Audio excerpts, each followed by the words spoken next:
Ufugaji wa kuku kibiashara. Ufugaji wa kuku kibiashara katika nchi zilizoendelea, wengi wamefanikiwa kuwa mabilionea na mabilionea kwa sababu ya ufugaji wa kuku kibiashara. Lakini katika nchi ambazo hazijaendelea, hasa bara la Afrika, kumekuwa kuna mwitikio mdogo sana wa ufugaji wa kuku kibiashara. Sasa hii inapelekea mafanikio ya rasilimali ya watu kupata ajira katika sekta hii imekuwa ndogo kwa sababu kuu moja.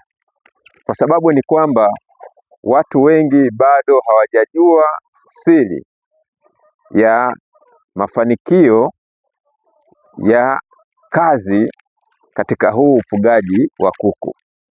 Tukiangalia wenzetu walioendelea, hasa mabara ya magharibi, watu wengi wamefanikiwa katika mifugo hii ya kuku, bata, kanga na mifugo mingine endelevu. Lakini katika bara letu hili la Afrika, bado watu wengi hatujajua siri ya mafanikio katika mifugo hii ya kuku. Sasa chaneli yetu hii imekuja kwa ajili ya kufufua matumaini ya wale watu ambao kimsingi walikuwa hawajajua, na kama walianza biashara bila kufata kanuni wakarudi nyuma. Tumekuja kuwatia moyo kwamba kazi hii ya kuku, kazi ya kufuga bata, kazi ya kufuga kanga ina uwezo wa kuleta mapinduzi makubwa sana ya kijamii na vijana pamoja na mambo mengine. Sasa kwa mfano, tunaweza tukaongelea leo faida kubwa ya kufuga kuku, kufuga bata, kufuga kanga na kufuga wanyama wengine. Cha kwanza, lazima uwe na malengo. Wewe unataka kufuga kuku kwa kiwango gani? Lakini cha pili, lazima uangalie soko unalotaka kulikamata. Lakini tena cha tatu, lazima uangalie mradi ambao unataka kujikita nao. Sasa tulisema katika video zetu zilizopita, kuku mmoja ana uwezo wa kukuletea kuku wengine 70. Na hii tuliongea kama utakuwa na elimu kubwa ya kujua jinsi gani ya kutunza mradi huu wa kuku. Kuku mmoja ana uwezo kuletea kuku wengine 70. Lakini tulisema kwamba kuku mmoja Mungu amemjalia uwezo wa kutaga siku 15. Lakini tuliongea kwamba Mungu amemjalia uwezo wa kulalia yale mayai siku tena 15. Lakini tulisema siku ya kulalia mayai ni siku 21 ya. Lakini siku ya kutaga ni siku 15. Lakini kuku anapumzika siku 15 tena pia. Manake siku 15 siku za kutaga, siku 15 za kupumzika, siku 21 za kulalia. Tafsiri yake ni kwamba kuku mmoja kila siku 51 ana uwezo wa kukuletea vifaranga vya kuku. Na tukasema kabisa kwamba kama kuku mmoja ana uwezo wa kuwa na kuletea vifaranga kila siku 51, kama ukipata elimu nzuri ya ufugaji na maana wa kuku, ana uwezo wa kukuletea kuku 70 kwa kuku mmoja. Na tulisema kabisa kwamba ili upate hao kuku, maana yake akitotoa lazima mnyang'anye vifaranga. Kumbe sasa ili upate kuku wengine 70 kwa kuku mmoja, lazima elimu ya kutunza vifaranga uwe nayo vizuri. Na tuliongea jinsi gani ya kuweza kuepukana na changamoto ya vifo vya kuku, hasa vifaranga vya siku 1 mpaka mwezi 1. Na tuongea jinsi gani ya kuweza kuwapa chanjo. Vifaranga vya siku 1 vinahitaji chanjo ya kila wiki, lakini vinahitaji dawa maalum ya kuweza kuhakikisha wanavuka hapo katika kuku. Sasa ukipata elimu nzuri ya ufugaji huu wa kuku na ukafuga kuku kibiashara, una uwezo wa kuleta mapinduzi makubwa sana ya kiuchumi, kijamii na nchi na kitaifa tena pia. Sasa leo tunataka watu wajue vitu vikuu vitatu ili waweze kufuga kuku kibiashara. Cha kwanza, lazima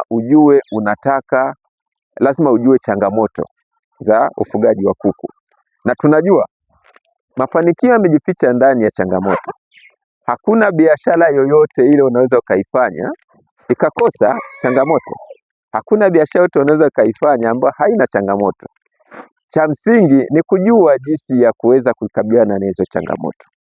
Sasa kama tayari umeshajua jinsi gani ya kufuga kuku na jinsi gani ya kutunza vifaranga na jinsi gani ya kujichanganyia chakula ili kuogopa gharama ya kuku, tuna hakika una uwezo wa kufuga kuku kibiashara.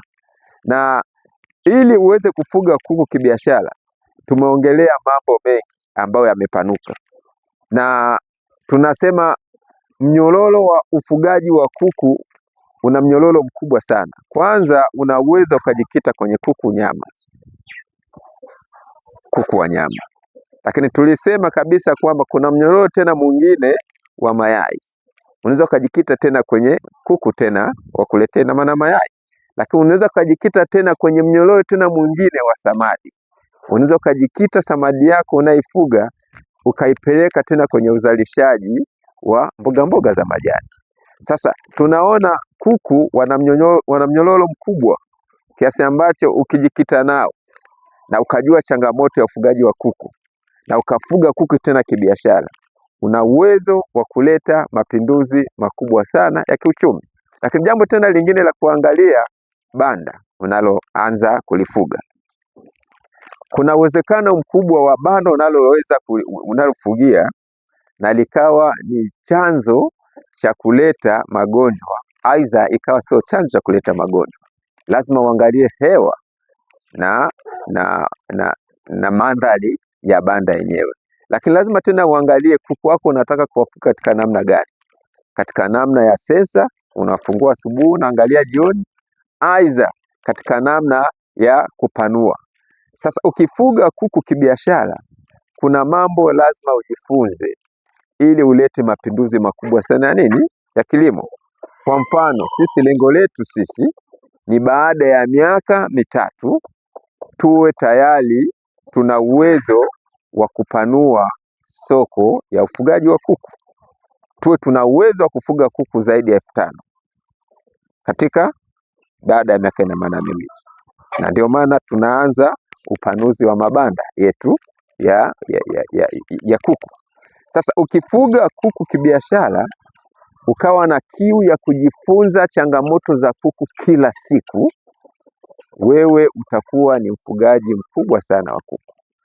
Chaneli yetu hii ni kwa ajili ya kukufunza na kukuweka vizuri ili baadaye uwe mfugaji wa kuku kibiashara na uweze kuwasaidia watu wengine katika ufugaji huu wa kuku. Mungu akubariki sana. Tutaendelea na vipindi sasa vingine vinavyokuja ili tuweze kuwa na wewe karibu. Ni mtu wako, mwalimu wa mafunzo ya ujasiriamali, lakini pili Simoni Lameck Bwiko. Kuna kitabu ambacho tumekitoa, usikosi kama unahitaji kwenda na ufugaji wa kuku kibiashara, ambacho ni umilionea umejificha ndani ya ufugaji wa kuku. Kitabu hicho kimetoa changamoto nyingi. Kama hujakipata, please nifahamishe. Tunauza shilingi 6,000. Mkoa wote leo unakipata. Size kiko Kigoma, Tabora, Dar es Salaam, sehemu zote ile. Lakini tutakufikishia kwa gharama hiyo ya shilingi 6,000 utakipata.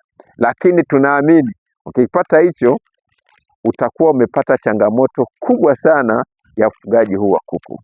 Tutakuwa na mafunzo ya ufugaji wa kuku, tutakuwa tuna mafunzo ya ufugaji wa kanga, tutakuwa tuna mafunzo ya ufugaji wa bata kibiashara. ili kuleta mapinduzi makubwa katika jamii Tanzania na Afrika yote. Na Mungu akubariki sana, endelea kuwa na sisi, asante za kusikiliza.